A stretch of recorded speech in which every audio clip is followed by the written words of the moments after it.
부모는 안지나서나 자식 걱정이지요. 나는 굶어도 자식이 굶는 것은 가슴에 한이 맺힙니다. 자식이라면 부모만큼 사랑을 돌려주진 못하더라도 그 빚만큼은 갚아야 하지 않을까 싶습니다. 우리 부모가 살았던 세대, 우리가 살아가는 세대, 우리 자녀가 살아가는 세대, 이 3세대는 완전히 다른 세대입니다. 우리가 지금 살아가는 부모의 길은 우리 부모가 살아갔던 길과 완전히 다른 길이 되어버렸습니다. 이 세상에는 자식들에게 존경받는 부모도 있고 홀대받는 부모도 있습니다. 부모란 무엇일까요? 부모의 역할은 어디까지일까요? 오늘은 자식에게 짐이 되지 않고 대우받고 독립적으로 살 수 있는 4가지 방법에 대해 말씀드리겠습니다. 첫째는 다름을 인정하기입니다. 나이든 세대와 젊은 세대는 학교 교육에서부터 완전히 다른 교육을 받았습니다. 요즘 아이들은 코딩이나 골프는 배워도 자식의 도리, 효, 예절 교육은 거의 받지 않고 관심도 없으며 잘 모릅니다. 그들에겐 컴퓨터가 친구이며 부모님과의 대화보다 휴대폰과의 대화가 대부분이며 성적, 입시, 취업이 전부인 교육만을 받은 세대입니다. 이런 교육 환경으로 인해 우리는 그들과 생각 자체가 다르다는 것을 인정해야 합니다. 예전에 우리가 부모에게 했던 효를 그들이 할 것이라는 기대는 금물입니다. 그들은 그들이 배운 최대한의 효를 지금 우리에게 하고 있는 중이구나 라고 생각하는 것이 더 나을 수도 있습니다. 기대하지 않으면 실망도 없는 법이기 때문입니다. 둘째는 나의 삶은 내가 준비하기입니다. 우리 윗세대는 소를 팔아서 우리를 부양한 세대입니다. 그 고난을 알기에 부모를 지극정성으로 대했습니다. 하지만 자녀 세대는 물질적 풍요를 누리면서 부모의 어려움을 알지 못하고 자란 세대입니다. 옛날 보릿고개를 이해할 수 있는 아이들은 잘 없습니다. 예전처럼 배 꼽는 것을 걱정하며 사는 사회가 아니기 때문입니다. 가난을 벗어나지 못하거나 심각한 취업률 등으로 그들 나름대로의 애로점도 많겠지만 그들은 부모의 배고픔을 본 적이 없이 자란 세대이며 풍요로운 삶의 질을 누리는 사람도 많습니다. 부모의 고생을 상상조차 해보지 않은 세대일 수 있는 것입니다. 그들에게 가족 공동체라는 의식은 아주 희미합니다. 또한 가족에 대한 희생을 잘 이해하지 못하고 자신의 행복만이 최고의 가치라고 여기는 경우도 많습니다. 그러므로 자식에게 다 물려주어야 한다는 생각, 내 것을 다 주어야 한다는 생각을 버려야 합니다. 우리의 노후는 우리가 자급자족으로 준비해야 하는 시대가 왔습니다. 지금부터라도 내 노후는 자식에게 의존하지 말고 스스로 철저히 준비해야 합니다. 셋째는 자식에게 능력 이외의 것은 주지 말 것입니다. 주위의 부모의 도움을 받아 사는 사람들이 잘 살고 행복한지 돌아보세요. 부모에게 돈을 받아서 사업해서 망하고 주식해서 망하고 대충 살다 망하는 경우가 수두룩합니다. 결혼도 하고 다 큰 성인인데도 아직까지 어린아이처럼 부모에게 조르르 달려가 배우자를 험담하고 부모는 우리 자식 힘들다며 며느리, 사위를 불러앉히고 이런 말도 안 되는 일들이 벌어지고 있습니다. 아무리 품 안에 자식이라지만 20살이 넘은 자녀는 내 품 안에서 떠나 보낼 수 있어야 합니다. 언제까지 자식을 끼고 살 수는 없는 것입니다. 자식의 문제를 대신 해결해주고 자식의 미래를 대신 결정해주는 부모는 자식을 바보로 만드는 것이나 다름없습니다. 자식들에게 다 해주고 싶은 것이 모든 부모의 공통된 바람이지만 이것이 자식을 망치는 지름길임을 알고 있습니다. 그들 스스로 노력하고 쟁취하며 인생을 살아가는 방법을 알려주어야 합니다. 물고기를 잡아주지 말고 물고기 잡는 법을 가르쳐 주어야 합니다. 긴 인생의 마라톤에서 고난을 이겨낼 수 있는 능력을 알려주는 것이 우선입니다. 어려움을 이겨내는 힘, 그것을 견디고 일어설 수 있는 힘을 길러주세요. 닦아서 성인이 된 자녀라면 스스로 독립된 주체로 살아갈 수 있도록 해야 합니다. 부모에게 의존하는 자녀는 경쟁사회에서 튼튼해지지 못하고 행복해질 수 없습니다. 이것을 꼭 기억하셔야 합니다. 넷째는 냉정할 땐 냉정하기입니다. 자녀들이 부모를 모실 거라는 기대는 애초에 버리셔야 합니다. 자녀들이 부모를 대우하는 것은 내가 능력이 있을 때입니다. 미리부터 이렇게 생각하고 대비하는 것이 현명한 것입니다. 사회가 그렇게 만들었고 자녀들이 받은 교육이 또 그들을 그리 만들었습니다. 그들을 탓할 필요는 전혀 없습니다. 세상이 그러니 우리 스스로 냉정하게 준비해야 합니다. 자식에게 용돈 타쓰는 부모가 얼마나 행복할 수 있을까요? 눈치 안 봐도 되겠지 해도 눈치 볼 수밖에 없는 것이 부모입니다. 그러니 내 노후는 내가 준비해야 합니다. 마음을 강하게 먹으셔야 합니다. 냉정할 때는 냉정해져야 합니다. 약한 소리, 약한 생각을 한다고 해서 알아주는 사람은 없습니다. 친구에게, 가족에게 내 속마음을 말하며 고민을 털어놓아도 대부분의 사람들은 며칠 위로해주다가 나중에는 듣기 싫어합니다. 내 일이 아니기 때문입니다. 그러니 남에게는 우는 소리를 하지 말아야 합니다. 기쁨은 나누면 질투가 되고 슬픔은 나누면 약점이 된다는 말이 있습니다. 온전히 메말라 버린 시선으로 사회를 바라봐야 한다는 게 마음 아프지만 정말 인간의 심리를 관통하는 글인 것 같습니다. 누군가 잘 나간다는 소식을 들으면 나도 모르게 시기심이 들고 나도 하루빨리 더 대단한 사람이 되고 싶어 괜히 마음만 조급해지는 경우가 있지 않으신가요? 반대로 타인의 안타까운 사연을 접하면 겉으로는 공감하면서 위로하지만 속으로는 은근히 안도감을 느끼게 되는 경우는 없으신가요? 어쩌면 이것이 인간의 본능일지도 모르겠습니다. 원래 저 말에 원글은 기쁨은 나누면 배가 되고 슬픔은 나누면 반이 된다 였습니다. 하지만 이 세상을 살아가는 우리들은 기쁨은 나누면 질투가 되고 슬픔은 나누면 약점이 된다는 말에 더 공감하게 되지요. 이 말이 시사하는 바는 언제까지 남에게 위로받고 기댈 수는 없다는 것입니다. 이것은 자식도 마찬가지입니다. 일할 수 있다면 최대한 오래 일하세요. 배우는 것을 게을리하지 말아야 합니다. 부모 스스로도 자녀에게 의존하지 않고 혼자서도 할 수 있다는 마음을 가지며 살아가야 합니다. 모르면 묻고 어려우면 연습하면 됩니다. 세상이 어떻게 돌아가는지 눈을 뜨고 도태되지 마세요. 노인이면 당연히 도태된다는 생각을 버리셔야 합니다. 얼마든지 할 수 있고 해낼 수 있다는 마음가짐을 가지셨으면 좋겠습니다. 나이 들수록 자식들이 커갈수록 서로 바라는 게 없어야 행복합니다. 부모는 자식을 성인으로 잘 키웠으면 그걸로 만족하고 자식은 성인으로 잘 자랐으면 그것으로 감사하면 될 일입니다. 자식에게 연연해하지도 부모에게 기대지도 않는 현명한 부모-자식 관계가 좋습니다. 부모의 자리는 늘 어렵고 힘든 자리이지요. 요즘 시대에 맞는 부모의 역할, 자식의 역할이 필요합니다. 변화에 잘 적응하는 이 시대의 현명한 부모와 자식이 많아지길 바라봅니다.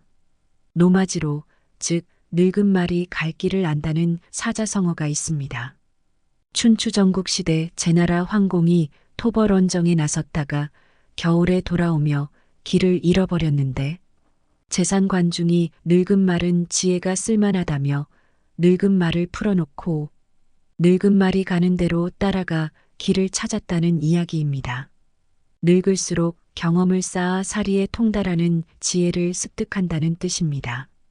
늙은 말이 갈 길을 아는 것처럼 지혜로운 노인은 어디로 가야 할지 방향을 알고 스스로를 지킬 수 있는 사람일 것입니다. 생로병사는 자연의 섭리입니다.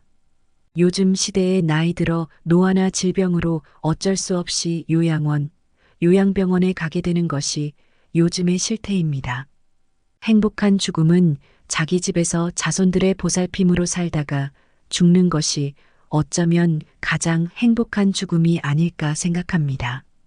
언론에 간혹 부모를 살해하고 자식이 징역을 살게 되는 뉴스가 나오는 일이 있는데요.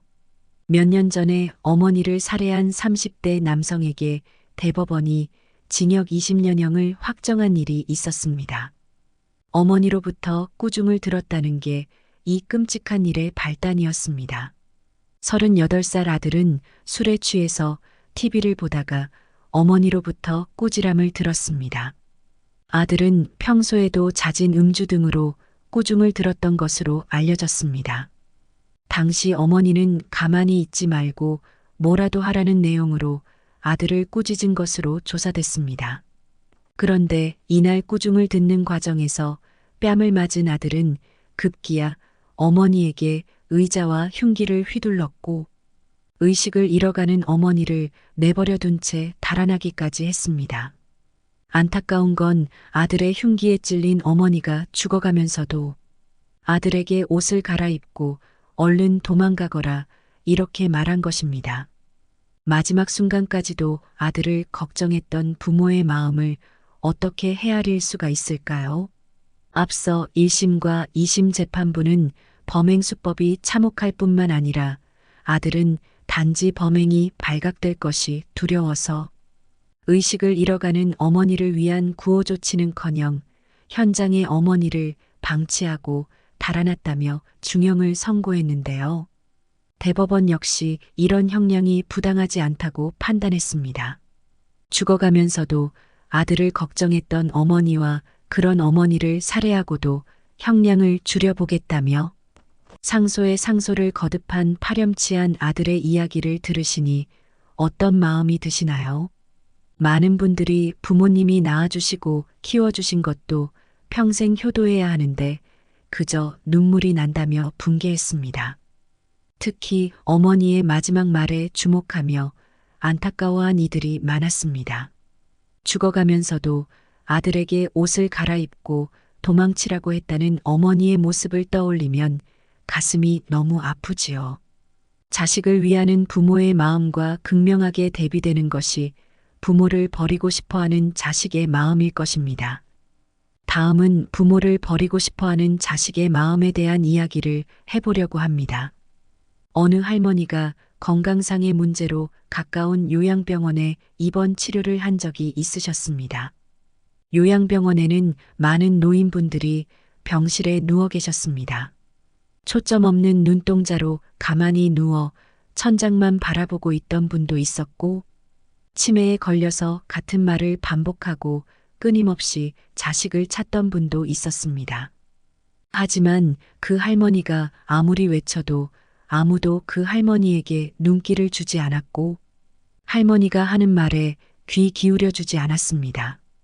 주변에 있는 사람들은 그냥 항상 있는 일인 듯 각자가 하던 일에 열중하기 바빴습니다.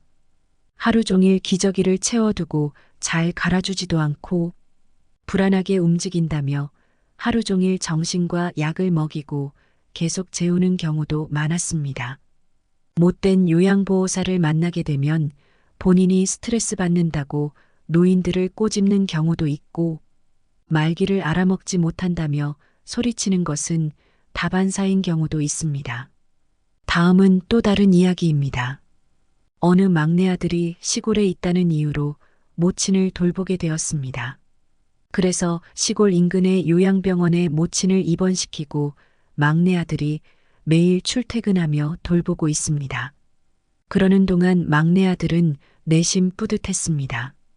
비록 요양병원에 입원시켜서 출퇴근하며 엄마를 보고 있지만 엄마를 이렇게나마 보살피려 한 것은 참 잘한 일이라고 생각했습니다. 엄마를 돌보지 못하겠다고 선언했던 형들에 대한 원망도 없었습니다. 그런데 어느 날 형들을 원망하게 되는 사건이 일어납니다. 형들이 서너 달에 한 번 들리면서 올 때마다 동생한테 왜 엄마가 이렇게 몰골이 엉망이냐? 엄마가 이렇게 되도록 뭐 했냐 좀 잘할 수 없냐며 나무란 것입니다. 그러자 동생은 없던 서운함이 밀려왔습니다. 좋은 소리를 들으려고 엄마를 모신 것은 아닌데 형들이 자신을 나무라기만 하니 화가 났습니다. 형들은 그럼 대체 뭘 하는데, 그럼 잘난 형들이 엄마를 잘 돌보던가, 이런 생각이 든 것입니다. 엄마를 맡기던 처음에는 고맙다고 말하면서 내 덕분에 한숨 돌렸다며 엄마를 짐짝 취급하더니 이제 와서 효자 노릇을 하고 싶었나 봅니다. 하기야 1년에 한두 번 부모님 병실을 찾는 자식들도 수두룩하다고 하지요. 부모를 면회하러 온다고 해도 오자마자 죄를 진 사람 마냥 후다닥 가버리는 경우도 허다하다고 합니다. 그런 사람들에 비하면 이 형들도 양반이라고 해야 할까요? 노모를 사이에 두고 발생하는 갈등들이 요즘의 세태를 절감하게 합니다. 자식들이 다투는 것이 내 죄인 것만 같아 남몰래 눈물 흘리는 부모의 마음을 자식들은 알까요? 어느 날 어머니는 자식이 연락도 안 닿고 전화도 끊어져 자식의 소식을 알 길이 없다며 이웃을 통해 경찰에 도움을 요청했습니다. 이유를 들어보니 시에서 나오는 보조금 통장에 있는 돈이 자식들의 통장으로 매달 자동이체로 다 빠져나간다는 것입니다. 확인해 보니 평소 연락도 없는 자식인데 자식의 휴대폰 요금 등으로 보조금이 다 빠져나가고 있었습니다. 이런저런 요금이 얼마나 많이 나왔던지 남은 보조금은커녕 오히려 연체가 되고 있는 상황이었습니다. 할머니는 어떻게 하면 좋겠냐고 사정을 말했습니다. 그동안 살아온 과정을 들어보니 한두 푼 품삯으로 모은 돈도 그 40대의 철없는 자식이 몽땅 다 쓰고 없앴다고 합니다. 그래도 노모는 하루 종일 자식의 소식을 기다리며 불통의 전화기만 매만지고 있다는 것입니다.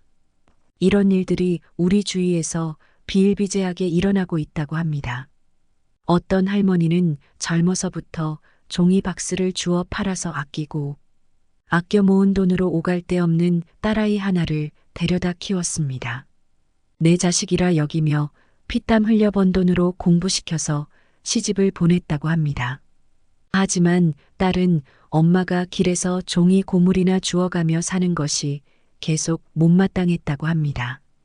그래서 할머니의 의사와는 상관없이 일방적으로 양로원으로 보내버렸습니다. 하지만 그 할머니는 종이를 줍고 이웃과 이야기하며 평생을 그렇게 사는 것이 몸에 배어 있었고 때론 그것이 낙이었습니다. 체질에 안 맞는 양로원 생활이 할머니에게는 지옥과도 같았습니다. 하루하루가 바깥이 그립고 손자 손녀가 보고 싶어 죽을 지경이었던 것입니다. 바깥 바람이라도 쐬려고 옥상에 올라가려 하니 돈을 더 낸 사람들만 옥상 공원을 이용할 수 있다는 답변만 들었습니다. 주위 사람들로부터 늘 100살까지 사실 거라고 들어온 그토록 건강했던 그 할머니는 그만 시름시름 앓다가 짧은 양로원 생활을 접고 쓸쓸히 생을 마감했다고 합니다. 요즘에는 부모를 모시기 싫어하는 젊은 층이 늘면서 자식에게 버림받는 부모가 많아지고 있습니다. 또한 자식 키우느라 내 노후 자금은 준비하지 못한 고령층의 빈곤 문제도 심화되고 있습니다. 부모와의 경제적 갈등과 간섭이 많아지고 서로의 일방적인 행동이 못마땅하고 늙은 모습이 보기 싫고 형편이 너무 좋지 않거나 부모에게 돈 들어가는 게 아깝고 그런 문제들이 쌓이고 쌓이면서 갈등의 틈이 생기고 부모와 자식이 의절하는 경우까지 생기는 것입니다. 결국 한 집에 부모님을 모실 수 없는 상황이 오거나 부모님을 모시지 않는 것이 더 자연스러운 사회가 되어가는 것입니다.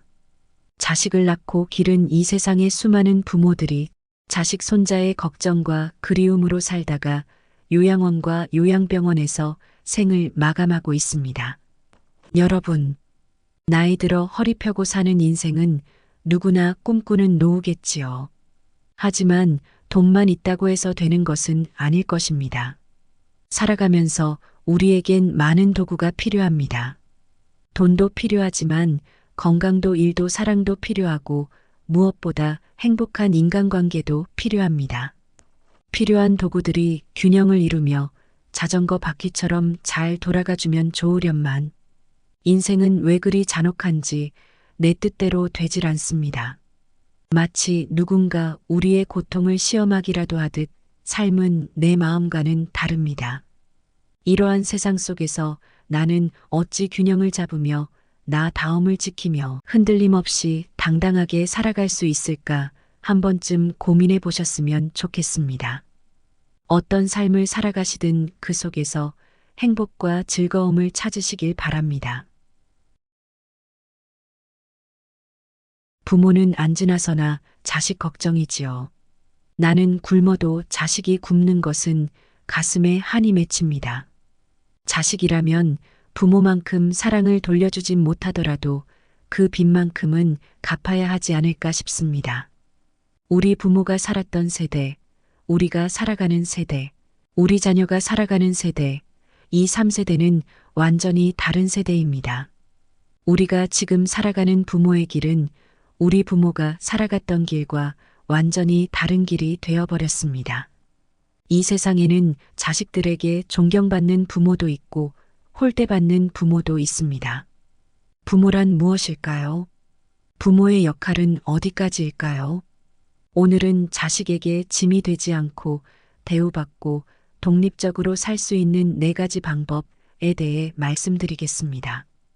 첫째는 다름을 인정하기입니다.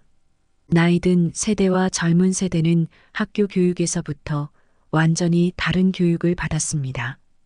요즘 아이들은 코딩이나 골프는 배워도 자식의 도리, 효, 예절 교육은 거의 받지 않고 관심도 없으며 잘 모릅니다. 그들에겐 컴퓨터가 친구이며 부모님과의 대화보다 휴대폰과의 대화가 대부분이며 성적, 입시, 취업이 전부인 교육만을 받은 세대입니다.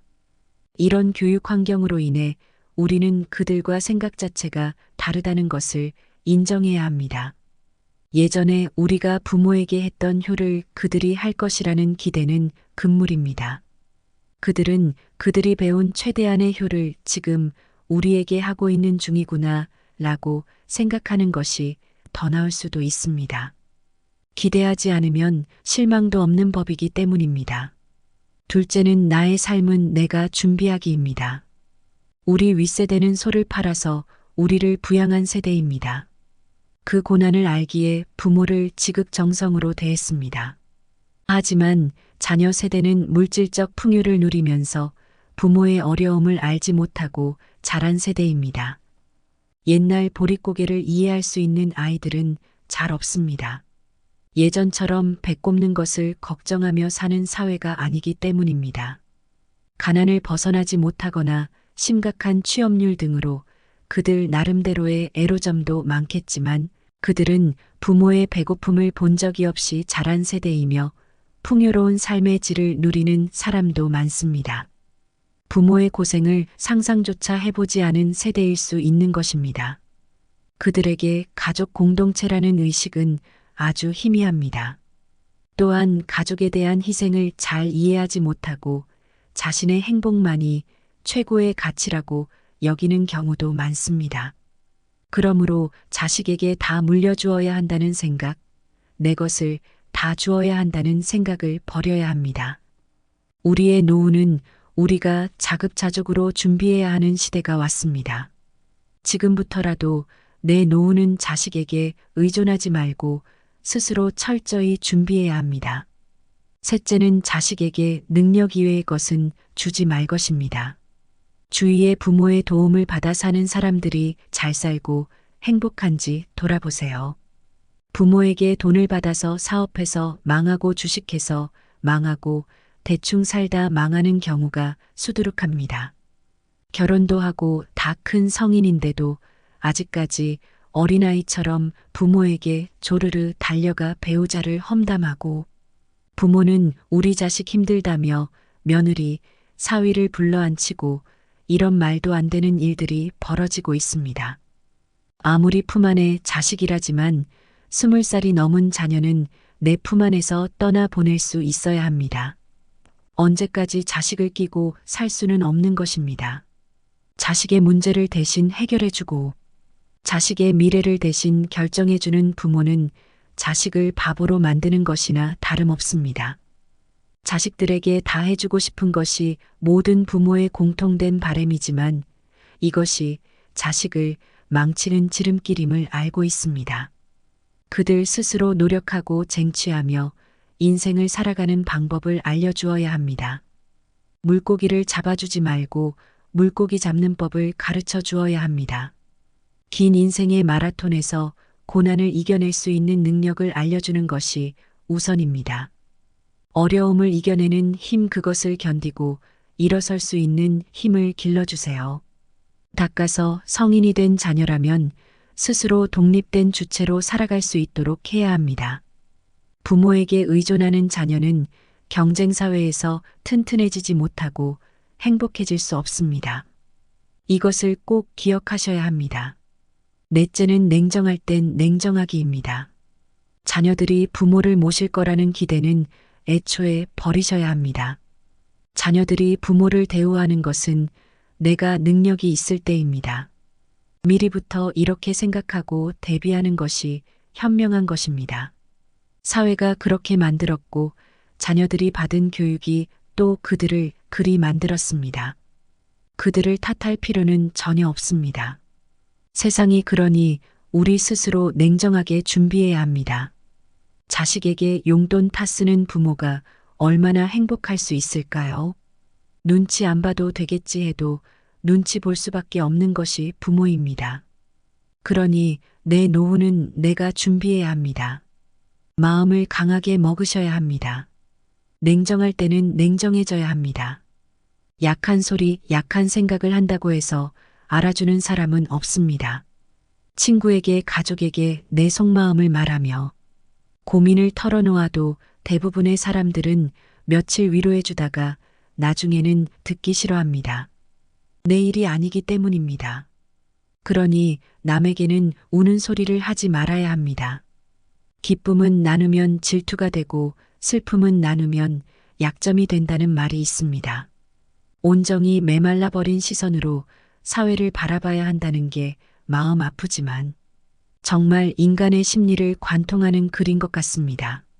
누군가 잘 나간다는 소식을 들으면 나도 모르게 시기심이 들고 나도 하루빨리 더 대단한 사람이 되고 싶어 괜히 마음만 조급해지는 경우가 있지 않으신가요? 반대로 타인의 안타까운 사연을 접하면 겉으로는 공감하면서 위로하지만 속으로는 은근히 안도감을 느끼게 되는 경우는 없으신가요? 어쩌면 이것이 인간의 본능일지도 모르겠습니다. 원래 저 말에 원글은 기쁨은 나누면 배가 되고 슬픔은 나누면 반이 된다 였습니다. 하지만 이 세상을 살아가는 우리들은 기쁨은 나누면 질투가 되고 슬픔은 나누면 약점이 된다는 말에 더 공감하게 되지요. 이 말이 시사하는 바는 언제까지 남에게 위로받고 기댈 수는 없다는 것입니다. 이것은 자식도 마찬가지입니다. 일할 수 있다면 최대한 오래 일하세요. 배우는 것을 게을리하지 말아야 합니다. 부모 스스로도 자녀에게 의존하지 않고 혼자서도 할 수 있다는 마음을 가지며 살아가야 합니다. 모르면 묻고 어려우면 연습하면 됩니다. 세상이 어떻게 돌아가는지 눈을 뜨고 도태되지 마세요. 노인이면 당연히 도태된다는 생각을 버리셔야 합니다. 얼마든지 할 수 있고 해낼 수 있다는 마음가짐을 가지셨으면 좋겠습니다. 나이 들수록 자식들이 커갈수록 서로 바라는 게 없어야 행복합니다. 부모는 자식을 성인으로 잘 키웠으면 그걸로 만족하고 자식은 성인으로 잘 자랐으면 그것으로 감사하면 될 일입니다. 자식에게 연연해하지도 부모에게 기대지도 않는 현명한 부모-자식 관계가 좋습니다.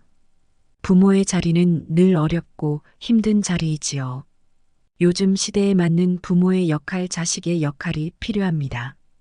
변화에 잘 적응하는 이 시대의 현명한 부모와 자식이 많아지길 바라봅니다. 노마지로, 즉 늙은 말이 갈 길을 안다는 사자성어가 있습니다. 춘추전국 시대 제나라 황공이 토벌원정에 나섰다가 겨울에 돌아오며 길을 잃어버렸는데 재산 관중이 늙은 말은 지혜가 쓸만하다며 늙은 말을 풀어놓고 늙은 말이 가는 대로 따라가 길을 찾았다는 이야기입니다. 늙을수록 경험을 쌓아 사리에 통달하는 지혜를 습득한다는 뜻입니다. 늙은 말이 갈 길을 아는 것처럼 지혜로운 노인은 어디로 가야 할지 방향을 알고 스스로를 지킬 수 있는 사람일 것입니다. 생로병사는 자연의 섭리입니다. 요즘 시대에 나이 들어 노화나 질병으로 어쩔 수 없이 요양원, 요양병원에 가게 되는 것이 요즘의 실태입니다. 행복한 죽음은 자기 집에서 자손들의 보살핌으로 살다가 죽는 것이 어쩌면 가장 행복한 죽음이 아닐까 생각합니다.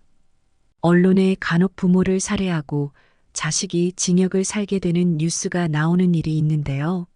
몇 년 전에 어머니를 살해한 30대 남성에게 대법원이 징역 20년형을 확정한 일이 있었습니다. 어머니로부터 꾸중을 들었다는 게 이 끔찍한 일의 발단이었습니다. 38살 아들은 술에 취해서 TV를 보다가 어머니로부터 꾸지람을 들었습니다. 아들은 평소에도 잦은 음주 등으로 꾸중을 들었던 것으로 알려졌습니다. 당시 어머니는 가만히 있지 말고 뭐라도 하라는 내용으로 아들을 꾸짖은 것으로 조사됐습니다. 그런데 이날 꾸중을 듣는 과정에서 뺨을 맞은 아들은 급기야 어머니에게 의자와 흉기를 휘둘렀고 의식을 잃어가는 어머니를 내버려 둔 채 달아나기까지 했습니다. 안타까운 건 아들의 흉기에 찔린 어머니가 죽어가면서도 아들에게 옷을 갈아입고 얼른 도망가거라 이렇게 말한 것입니다. 마지막 순간까지도 아들을 걱정했던 부모의 마음을 어떻게 헤아릴 수가 있을까요? 앞서 1심과 2심 재판부는 범행 수법이 참혹할 뿐만 아니라 아들은 단지 범행이 발각될 것이 두려워서 의식을 잃어가는 어머니를 위한 구호 조치는커녕 현장의 어머니를 방치하고 달아났다며 중형을 선고했는데요. 대법원 역시 이런 형량이 부당하지 않다고 판단했습니다. 죽어가면서도 아들을 걱정했던 어머니와 그런 어머니를 살해하고도 형량을 줄여보겠다며 상소에 상소를 거듭한 파렴치한 아들의 이야기를 들으시니 어떤 마음이 드시나요? 많은 분들이 부모님이 낳아주시고 키워주신 것도 평생 효도해야 하는데 그저 눈물이 난다며 분개했습니다. 특히 어머니의 마지막 말에 주목하며 안타까워한 이들이 많았습니다. 죽어가면서도 아들에게 옷을 갈아입고 도망치라고 했다는 어머니의 모습을 떠올리면 가슴이 너무 아프지요. 자식을 위하는 부모의 마음과 극명하게 대비되는 것이 부모를 버리고 싶어하는 자식의 마음일 것입니다. 다음은 부모를 버리고 싶어하는 자식의 마음에 대한 이야기를 해보려고 합니다. 어느 할머니가 건강상의 문제로 가까운 요양병원에 입원 치료를 한 적이 있으셨습니다. 요양병원에는 많은 노인분들이 병실에 누워 계셨습니다. 초점 없는 눈동자로 가만히 누워 천장만 바라보고 있던 분도 있었고 치매에 걸려서 같은 말을 반복하고 끊임없이 자식을 찾던 분도 있었습니다. 하지만 그 할머니가 아무리 외쳐도 아무도 그 할머니에게 눈길을 주지 않았고 할머니가 하는 말에 귀 기울여 주지 않았습니다. 주변에 있는 사람들은 그냥 항상 있는 일인 듯 각자가 하던 일에 열중하기 바빴습니다. 하루 종일 기저귀를 채워두고 잘 갈아주지도 않고 불안하게 움직인다며 하루 종일 정신과 약을 먹이고 계속 재우는 경우도 많았습니다. 못된 요양보호사를 만나게 되면 본인이 스트레스 받는다고 노인들을 꼬집는 경우도 있고 말귀를 알아먹지 못한다며 소리치는 것은 다반사인 경우도 있습니다. 다음은 또 다른 이야기입니다. 어느 막내 아들이 시골에 있다는 이유로 모친을 돌보게 되었습니다. 그래서 시골 인근의 요양병원에 모친을 입원시키고 막내 아들이 매일 출퇴근하며 돌보고 있습니다.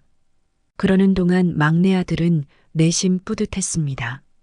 비록 요양병원에 입원시켜서 출퇴근하며 엄마를 보고 있지만 엄마를 이렇게나마 보살피려 한 것은 참 잘한 일이라고 생각했습니다.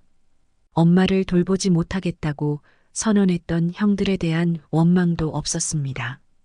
그런데 어느 날 형들을 원망하게 되는 사건이 일어납니다.